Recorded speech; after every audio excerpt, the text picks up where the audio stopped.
Pedro escreveu esse texto, esta carta, para pessoas que sofriam uma grande perseguição, e estamos falando em algum lugar na história da década de 60 depois de Cristo. Essas pessoas sofriam a perseguição imposta pelo imperador romano Nero, conhecido pela sua maldade, falta de escrúpulos e tudo aquilo que vinha no pedigree de imperadores romanos. Quando você lê a história, você fica desesperado, porque quando você acha que um já fez tudo de mal que poderia fazer, vem o outro e consegue bater todos os recordes e fazer mais mal ainda. E entre tantas desgraças que o imperador faz no seu império, que se estendia pelo globo, uma dos seus grandes feitos foi o chamado Grande Fogo de Roma. E o Grande Fogo de Roma foi um grande incêndio que até hoje nós temos debates históricos sobre quem foi que fez exatamente, quem acendeu o fósforo. Existe A que diz isso, B que diz aquilo, C que diz aquilo. Não é conclusivo quem tocou esse fogo. Muitos historiadores gostam de dizer que foi o próprio Nero que mandou, que fez com que esse fogo atingisse a cidade, para que pudesse literalmente consumir a cidade e ele reconstruir da maneira que ele quisesse, para que pudesse inclusive ampliar os seus próprios aposentos. Outros historiadores vão dizer que quando o fogo estava lá se alastrando, ele pegou a sua lira, que era uma harpa pequena, uma harpa portátil, e ficava tocando e vendo o incêndio consumir, matar pessoas. E nós estamos falando de um incêndio que, segundo alguns historiadores, queimou 2/3 da cidade. Então é algo realmente muito expressivo. Mas o que ele faz é culpar um grupo de pessoas, e esse grupo de pessoas foram aqueles judeus que creram em Jesus. E outros também que antes eram participantes das nações, do paganismo, e que também reconheceram Jesus como Senhor. Então Nero, o imperador, culpa esta ainda naquela época chamada seita dos nazarenos, ou seita dos cristãos, dizendo que foram eles que botaram fogo na cidade, que eles eram o culpado. Então o que você acha que aconteceu diante disso? E eu te respondo. O que aconteceu diante disso é que milhares de cristãos foram crucificados naquela época, devido a esta ocorrência e essa culpa que receberam. Muitos cristãos foram colocados nas arenas para serem comidos por leões, como entretenimento para a cidadania, para os cidadãos romanos. E outros muitos cristãos, Nero gostava de dar festas no seu jardim, e lá no seu jardim, quando ia anoitecendo a sua festa, que começava de dia e ia até a noite, quando começava a anoitecer, ele pegava alguns cristãos para servir de tocha no seu jardim, queimados, vivos até a sua morte. Esse era o entretenimento dele. Então isso é só para você colocar em perspectiva. Quando eu estou dizendo que Pedro está falando para cristãos perseguidos, são cristãos que estão fugindo deste tipo de tratamento. Não é uma perseguição política, não é uma questão ideológica, não é, não concorda comigo, não é morte, é crucificação, é a arena e é virar tocha humana. É um momento muito terrível da história cristã. E eles começam então a se espalhar, eles começam a sair da sua terra. E isso gera um desconforto terrível. Você imagina você ter que sair da sua casa, de onde você mora, da sua cidade, simplesmente porque o governo implementou uma perseguição a você por causa da sua fé. E você ter que abandonar tudo que construiu e partir para o desconhecido. Então esses cristãos estavam obviamente vulneráveis, esses cristãos estavam tristes, esses cristãos estavam sem esperança, porque o que vai acontecer com a minha vida? Como será a minha nova vida? Eu morava em Jerusalém, agora eu estou morando em algum lugar da Ásia Menor. Eu estava ali em Roma, agora eu tive que fugir e estou no Chipre. Eu estava em algum lugar da Panfilha, agora eu tenho que fugir para Antioquia. Fugas, saídas. E nesse contexto, Pedro vai escrever a sua carta a eles, dando força, dando coragem. E é impressionante que Pedro, ele não fica assim ele não escreve uma carta que é uma carta só dizendo, eu entendo que é difícil, então aguento o rojão. Não, ele fala, pessoal, vamos para frente. E é impressionante que ele diz assim, lá no capítulo 1, ele diz, olha, sim, vocês não viram a Jesus, querendo dizer, vocês não viram pessoalmente como eu vi, mas vocês amaram a Jesus. Apesar de não verem agora, inclusive, é o que ele continua dizendo, vocês creem nele, vocês exultam o seu nome, com alegria gloriosa, porque vocês estão alcançando o alvo da sua fé, que é a salvação de suas almas. Então Pedro está dizendo, sim, eu sei que vocês não viram, mas é fantástico que vocês acreditaram. Longe de casa, em outras regiões, e assim o cristianismo foi se expandindo e foi se desenvolvendo. Aonde? Em casas, em pequenas casas, porque as casas eram, na grande maioria, casas bem pequenas. Então, cada casa acomodava quantas pessoas dava para ser acomodadas. Quem tinha terraço, mandava para o terraço, quem não tinha, encontrava-se embaixo. E nesses chamados pequenos grupos, eles então começaram a desenvolver a sua fé, ouvir a respeito da fé, aprender a respeito da fé. Mas se eram então nas casas que acontecia, a primeira pergunta que você tem que pensar é, o que era inicialmente, o que vinha na cabeça de por exemplo, judeu que creu, quando o assunto era casa relacionado à espiritualidade? Quando o assunto era casa relacionado com espiritualidade, a primeira coisa que vinha na mente judaica era a casa de oração, a casa da presença de Deus, a casa do ensino. Em outras palavras, primeiramente o tabernáculo, depois o templo. O local que convergia todo mundo junto para aprender e para praticar a espiritualidade. E para as nações, chamados também de gentios, para eles as casas eram também as casas de culto. As casas de culto a Afrodite, as casas de culto a Dagon, as casas de culto de todas as divindades do Império Romano. Tinham casas de cura, inclusive, que você ia lá só quando você queria o padroeiro da cura. Então você se deslocava para essa casa da cura. E para os que creram? Para os que creram, a casa eram então essas pequenas células, esses pequenos lugares que recebiam, escute isso, apóstolos missionários viajantes, que viajavam no início da igreja de Cristo, tinha inclusive regras para receberem esses seres, esses homens de Deus, para que eles tivessem um momento de segurança, de suprimento, a comida, o lugar para dormir, e que pudesse ir para outra região. Em alguns relatos, inclusive nós lemos que alguns apóstolos começaram a abusar disso e queriam estender um pouco mais naquela região, talvez porque fosse de frente ao mar, então é legal ficar lá um pouco tempo a mais. E aí a história da igreja nos diz que eles colocaram regras, tipo assim, olha, você quando receber um apóstolo, dê para ele só 2 e 3 dias. Se ele disser que quer passar mais que isso, obrigue-o a trabalhar.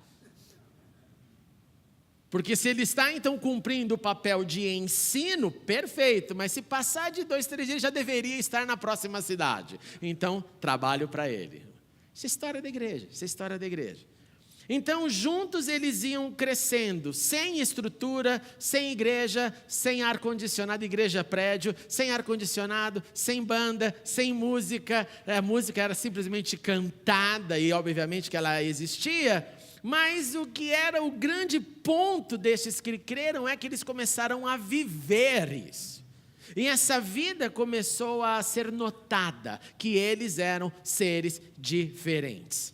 Mas mesmo assim, mesmo com toda essa dificuldade de reunião em casas, pré-conhecimento de casas, fora de suas casas originais, fugindo, resistindo às perseguições, vem o apóstolo Pedro e fala assim, olha, eu sei que vocês estão vivendo tudo isso, mas com certeza deve ter maldade, engano, hipocrisia, inveja e maledicência, tem um bando de fofoqueiro entre vocês, então por favor, livrem-se disso.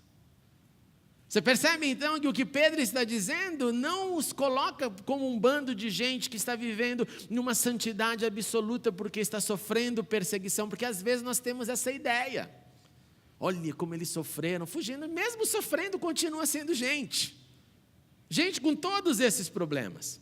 E aí Pedro fala, então como crianças recém-nascidas, ele faz questão de dizer, sim, deseje de todo o coração o leite espiritual. Olha, sim, aproxime-se dele, ele que é a pedra viva, ele que foi rejeitado, mas foi exaltado por Deus.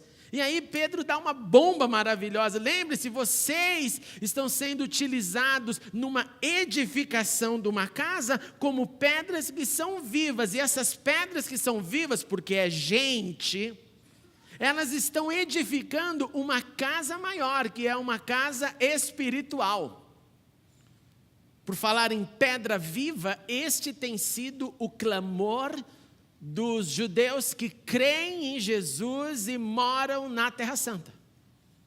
Houve uma época que nenhum movimento deles tinha a atenção dos cristãos do mundo, e eles fizeram uma declaração dizendo assim: é incrível, vocês vêm na Terra Santa, cristãos do mundo, para visitar pedras mortas, e isso é bom, mas vocês se esquecem das pedras vivas que somos nós, e queríamos saber quem são os nossos irmãos.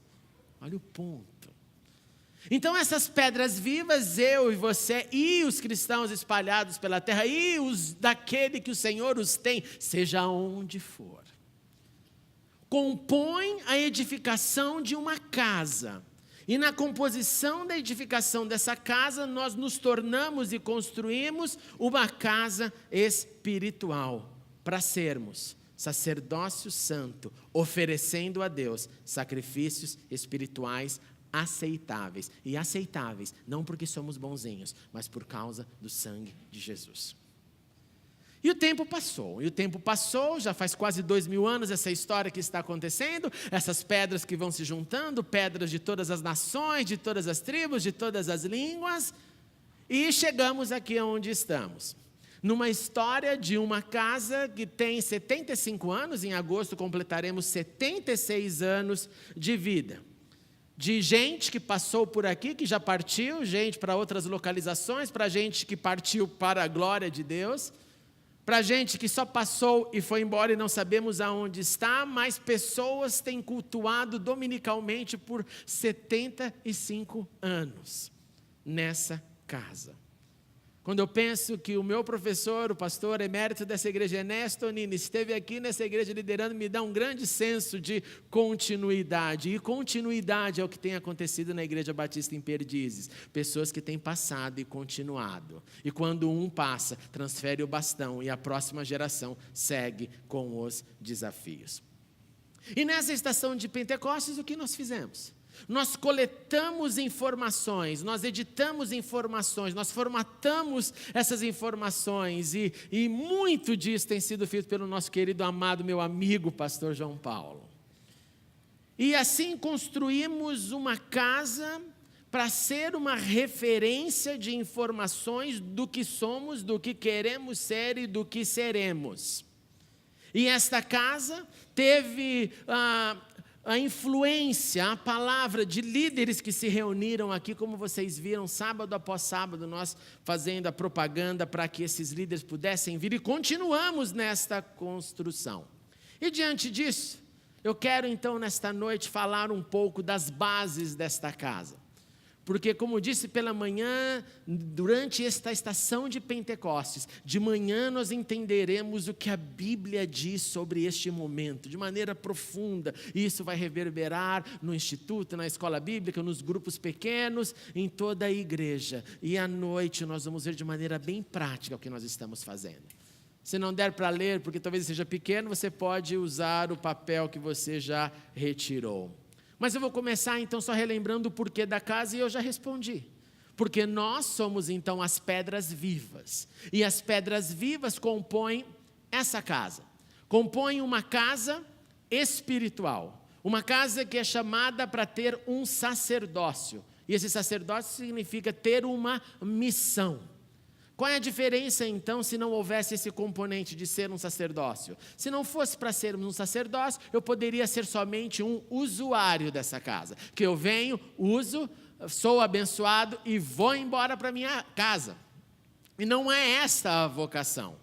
Primeiro ponto, esta casa edificada por pedras vivas é chamada para edificar algo maior, que se chama a Igreja de Cristo na Terra, mas que nós, numa maneira local, aqui em Perdizes, somos pedras vivas da casa IBP.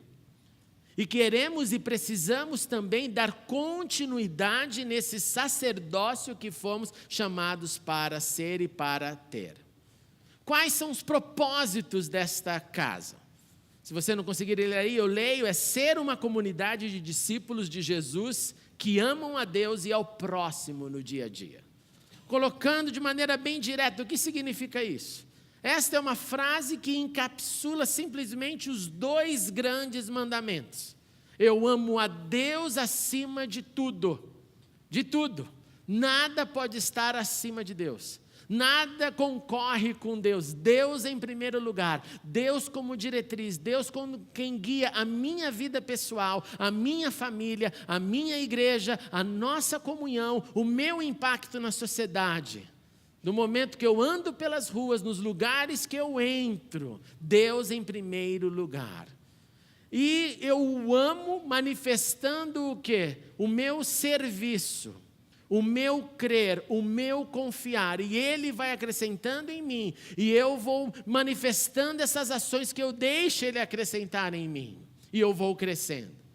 Só que daí Deus não fala assim, tá bom então, eu e você estamos tudo bem, tá ótimo. Não, Ele empurra eu e você ladeira abaixo para o próximo. Porque quando Ele me empurra e te empurra para o próximo, o que está em jogo não é só o seu amor pelo próximo, mas o seu amor também por você mesmo. Porque você não pode amar o próximo se você não amar a você mesmo. Amar o seu próximo como você ama a você mesmo. Então os 2 mandamentos, na verdade, incluem 3. Porque eu tenho que amar a Deus, eu tenho que amar o próximo e tenho que amar a mim mesmo. Porque senão não é referência. Eu não me amo, então não quero te amar, problema é teu. Essa seria a equação, essa seria a facilidade. Não. Então Deus me empurra para o próximo, porque no próximo e com o próximo eu posso aprender misericórdia, eu posso aprender através das frições, eu posso aprender a alegria a partir dos momentos que a gente está na mesma ideia, e posso aprender tolerância quando cada um acha de um jeito. Posso aprender, inclusive, como acontece na Bíblia de maneira trágica, mas é verdade que às vezes acontecem inclusive separações. Lembra de Paulo e Barnabé? A aflição foi tão grande que falaram, não vai dar, cada um para um canto. Acontece. Não é o que nós queremos, não é o best of the world attitude, mas é o que acontece, é o que gera entre seres humanos. Mas eu sou então chamado a conviver no coletivo, a conviver com pessoas, a conviver na família da fé e ir crescendo no meu amor ao próximo e ir entendendo o meu amor por mim mesmo. Por isso que o nosso propósito primordial é ser essa comunidade de discípulos, comunidade de gente que aprende, comunidade de gente que nunca vai se graduar deste título. Discípulos até o fim, porque o Mestre, o Senhor, é um só, e Ele é o nosso Senhor Jesus. Nós todos, discípulos deles, amando a Deus e amando ao nosso próximo. Depois do propósito, você tem aí a visão. E a visão, em uma palavra, 2 palavras, seria vida e proclamação. Viver e comunicar a nova vida que é em Cristo Jesus a todos os homens e em todo o tempo. Isso é muito legal, porque isso me coloca então com a batata quente na mão. Eu preciso viver, primeiramente, Primeiramente, diante daqueles que mais me conhecem. Quem são os que mais te conhecem? São aqueles que moram com você. Independente do grau de parentesco, amizade, relacionamento. Estes são os que mais te conhecem. Esses que sabem se você acorda mal-humorado, bem-humorado, se você acorda com cânticos ou se você acorda com uma lista enorme de murmurações porque o dia começou, e se está calor é porque está calor, se está frio é porque está frio, se está chuva é porque está chuva, se está seco é porque está seco. Esse é o que te conhece. Então eu sou chamado a viver esta fé, viver o dia inteiro, todos os dias, as 24 horas, e assim eu fico me espelhando em Jesus e olhando, Senhor, eu estou agindo de acordo com a sua vontade, eu estou crescendo no processo de imitação. Mas não só isso, eu estou também comunicando esta vida para todo mundo em todo o tempo. E aqui nós somos tremendos pecadores, não somos? Talvez seja só eu. Mas nós somos tremendos pecadores, porque pessoas passam pela nossa frente e às vezes a gente fica criando a justificativa do porquê eu não comuniquei. Não foi a hora. Não, Deus vai dar a hora. Senhor, dá a hora. Eu fico imaginando essas horas, Deus falando, dá a hora. Você acabou de perder o grande momento. Você acabou de perder o grande momento. Eu ouvi um testemunho algumas semanas atrás de um homem que nunca tinha ido a uma igreja, porque era revoltado com a igreja. E finalmente ele teve vontade. E ele teve vontade porque alguém o chamou. E esse dia ele falou: hoje eu vou. Eu nunca fui, eu odeio esse bando de crente, um bando de gente safada, não aguento esse papo, mas hoje eu vou. Ele mal entendia que era Deus já cuidando do coração dele, e ele foi. E ao chegar nessa igreja, o Espírito de Deus tocou nessa vida.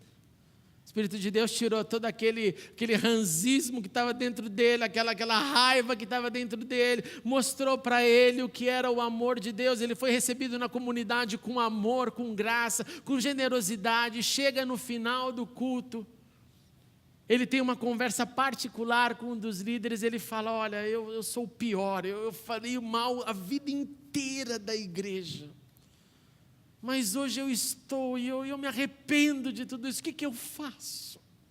Você pode orar por mim? E o pastor então orou por ele. Tudo isso foi ali no secreto, não foi público, não foi nada disso. Foi um homem e um outro, um na frente do outro. E ele orou por ele naquele dia. Ele não perdeu aquela possibilidade. No dia seguinte, ele armou um encontro com ele, se encontrou com ele, falou: preciso te explicar algumas coisas, que é o básico, já que você está com tanta sede, você percebeu, deixa eu te contar. Ele me conta, e contou um pouquinho mais. Na terça-feira, esse pastor recebeu um telefonema, e o telefonema era da filha desse homem, dizendo: eu queria te comunicar que meu pai morreu, mas meu pai morreu sorrindo de alegria. Ele se encontrou com Cristo nos últimos minutos da vida, as últimas horas da vida. Alguém foi usado por Deus para falar para ele: vem. Eu não sei os detalhes de quais foram as resistências, como foi, mas alguém estava lá para fazer isso. Eu preciso não só viver, mas eu preciso comunicar. E a comunicação tem que ser de uma forma ativa. Eu não posso deixar para quando eu sinto que devo, porque, meus irmãos, você vai sentir bem pouco a respeito disso. Não é sentimento, é obediência. Agora, quando a obediência começa a se repetir, vira sentimento. Porque daí você se alegra só na possibilidade de imaginar alguém dizendo: eu quero a Cristo. E esse sentimento começa a nos nutrir. Portanto, a nossa visão é que essa comunidade possa viver a vida em Cristo e possa comunicar. Quando? Em todo tempo, para todos os homens. Inclusive aqueles que nós achamos que ele não vai aceitar. Inclusive aqueles que nós achamos que pode ser muito diferente do que somos, porque talvez achamos que o nosso padrão é o padrão mais aceitável. Não. Seria como dizer hoje que os palmeirenses deveriam chamar corintianos para esta dádiva. Perceba, não é o que, quem, de que forma.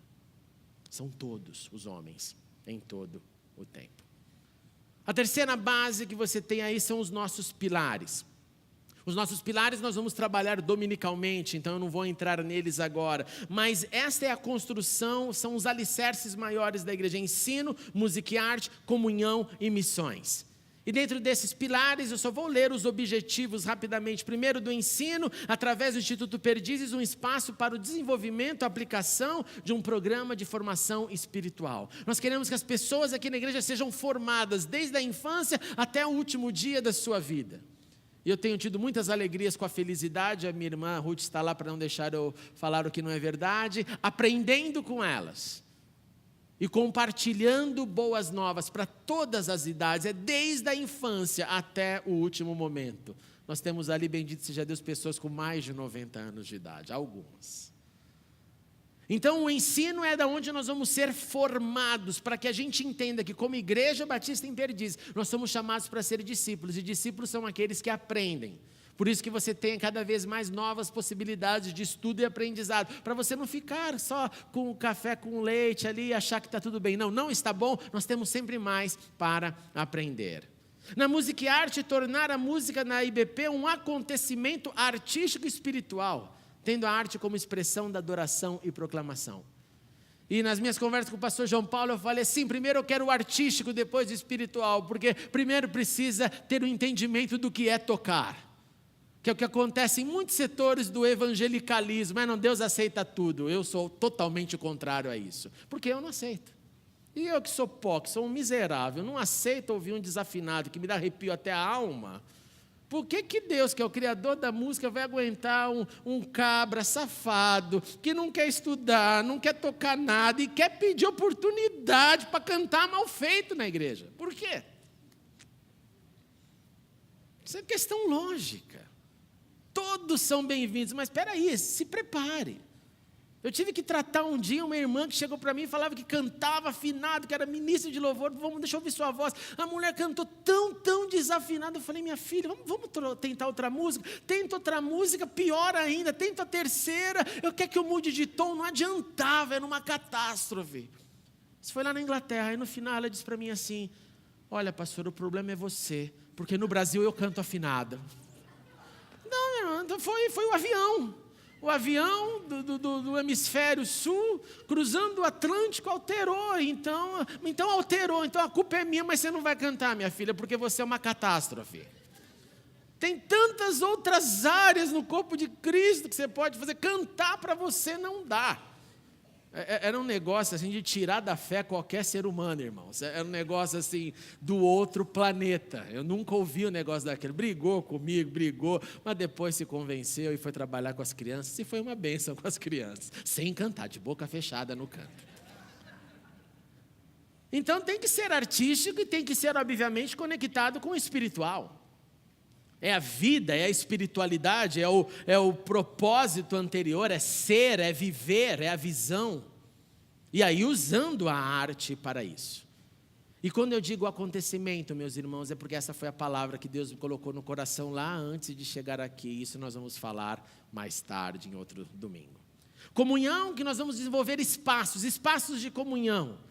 Espaços para os grupos criarem relacionamentos. Para quê? Para não criar a cultura de usuário. Eu venho, tchau, não quero me abrir, não quero falar com ninguém tem a ver com a minha vida, ninguém sabe da minha vida, os meus quartos escuros são para mim, e eu que mantenho, e oi, bênção e tchau. Não.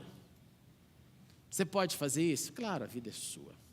Mas não vai ser a nossa recomendação, não vai ser a nossa fala, a nossa exortação, porque Jesus chamou pessoas para caminharem juntas, e juntas dividirem os fardos, juntos confessarem seus pecados, e juntos crescerem na fé. Sozinho você faz muito menos, e você vai alcançar muito menos. Juntos, quantas coisas lindas Deus poderá fazer. Por isso a nossa preocupação então de construir nesses pilares espaços, para que relacionamentos aconteçam. E o último pilar, missões, que é não só cuidar de missões, que é não só desenvolver missões, não só cuidar dos missionários, mas colocar dentro de mim e de você o app do evangelismo. O evangelismo local, o evangelismo do dia a dia, o evangelismo dos eventos, o evangelismo de tudo aquilo que nós temos como oportunidades que estão diante de toda a igreja, mês após mês. Quer um exemplo? Amanhã você tem uma oportunidade de evangelizar trazendo alguém, ou abraçando o coral que aqui vem. Sábado você tem uma oportunidade junto das mulheres. Nós temos oportunidade o tempo inteiro, gente. O tempo inteiro. O tempo inteiro tem mais uma. Então nós precisamos desse software, nós precisamos disso que é a palavra de Jesus. Eu tenho que ser o evangelizador. Isso não é tarefa restrita de pastores e líderes, isso é tarefa de todos os discípulos. E diante então de cada um desses pilares, você vê que nós temos objetivos, nós temos ações e nós temos resultados. Leia isso no seu tempo oportuno. Mas todos eles, o que quer mostrar cada uma dessas fases, é que nós estamos indo para um lugar, que não está solto no ar. Vamos evangelizar, vamos. Quando, como, de que forma, em que lugar, que horas? Vamos estudar a Bíblia, como, quando, de que forma, que horas? Tem comunhão, como, aonde, de que forma e que horas? Eu quero tocar como, aonde, de que forma e que horas? Porque tem que nos levar para um lugar. Aí nós temos o suporte, que é o que eu pensei como um alicerce de sustentação, para traduzir tudo isso que você está vendo aqui: comunicação, serviço, eventos, oração, os nossos guerreiros de oração, diaconatos, servos, diretoria, secretariado, vocacionado. Aqui estão, por exemplo, nos serviços, o bazar que nós fazemos, outros eventos que fazemos. É toda a base que sustenta, que dirige, que registra o que tem que ser registrado, que cuida da casa, que serve às mesas, que serve à espiritualidade e que se posiciona diante de Deus para guerrear diante das hostes espirituais, como Paulo diria. E por último, a nossa fundação em valores, que é o calendário litúrgico, a experiência anual do calendário litúrgico, promovendo o desenvolvimento da espiritualidade da igreja, a nossa fundação. Tendo no ensino da palavra, na experiência do louvor, na comunhão, na proclamação das boas novas, os nossos valores. E aí a casa se fecha, e aí a casa se completa. Porque daí eu tenho clareza, e essa é a nossa missão em Pentecostes. E essa clareza vai nos impulsionar a entender que o meu dom tem que ser usado em A, em B, em C, D, não importa onde. Isso é entre você e Deus. E que essa casa possa estar pronta para receber todos aqueles que o Senhor irá continuar acrescentando. Que essa casa seja a manifestação de pedras vivas, edificando a casa espiritual. Que essa casa seja o laboratório onde eu vou me livrar das minhas carnalidades e viver mais aquilo que Cristo tem. E concluindo com o que Pedro diz, que possamos tratar a todos com devido respeito, amando os irmãos, temendo a Deus e honrando o Rei. Sendo uma geração eleita, sacerdócio real, nação santa, povo exclusivo de Deus, para anunciar as grandezas daquele que nos chamou das trevas para a sua maravilhosa luz. Eu quero te dar uma lição de casa bem fácil. Eu gostaria encarecidamente de pedir que você lesse a primeira carta de Pedro nesta semana. Bem pequena, pouquíssimos capítulos. Leia, mas é para ler e estudar, é para ler com a alma, não é para passar o olho. Leia e tente ficar se perguntando o que Pedro está falando para mim. Para gente que não está sofrendo a perseguição de Nero, para gente que é livre para responder ou não responder. E lembre-se que essa casa somos nós. Cada um de nós faz parte dessa construção, cada um de nós, todos incluídos nesse projeto, inclusive os que vão chegar, serão encorajados a se envolver, servir em um desses pilares, e assim nós teremos não só um Pentecostes maravilhoso, mas nós teremos base para o futuro desta igreja. Você é chamado para ser o que Deus diz que você é. Pedra viva. Você é chamado para edificar esta casa, nesta geração, enquanto Deus te conceder vida. Vamos nos levantar e orar. Sim, Senhor, Teu é o reino, o poder e a glória para sempre. Pai, nós sabemos que o Senhor está escrevendo uma linda história entre nós. Nós temos sido surpreendidos pela Tua presença. Nós temos sendo surpreendidos por trabalhadores para esta seara. Mas nós queremos ir muito além, Senhor. Nós queremos marcar a nossa geração como Davi marcou a dele. Como o apóstolo Paulo, como Estevão, como Josué, como João Batista, como os apóstolos, acima de tudo como Jesus. Então ajuda-nos, Deus, a encarnar estes conceitos. Ajuda-nos a sair da nossa zona de conforto e entendermos que o Senhor chama e chama a todos. Não é para um grupo seleto, não é para o grupo dos que já fazem alguma coisa, mas é para todos. Para que possamos, como pedras vivas, edificar essa casa que o Senhor nos colocou e assim proclamar os Teus grandes feitos enquanto vivermos. Ajuda-nos, Senhor, dependemos de Ti, esperamos em Ti e colocamos a nossa vida no Teu altar. Para os que sentem dificuldade, Senhor, de se mover, de ter uma atitude, eu te suplico, vem com o seu amor, o seu amor que sussurra nos nossos ouvidos, que nos dá força para dar o primeiro passo e depois o segundo. Mas que nessa comunidade, Senhor, não haja, Senhor, a maioria de usuários, mas que seja a maioria de servos engajados. Porque foi para isso que o Senhor nos salvou, para juntos crescermos, juntos andarmos, juntos proclamarmos, juntos sofrermos, juntos nos alegrarmos, juntos dividindo cargas e dividindo a missão. Entregamos tudo em Tuas mãos e que venha o poder para executarmos tudo isso. Assim oramos, em nome de Jesus. Amém.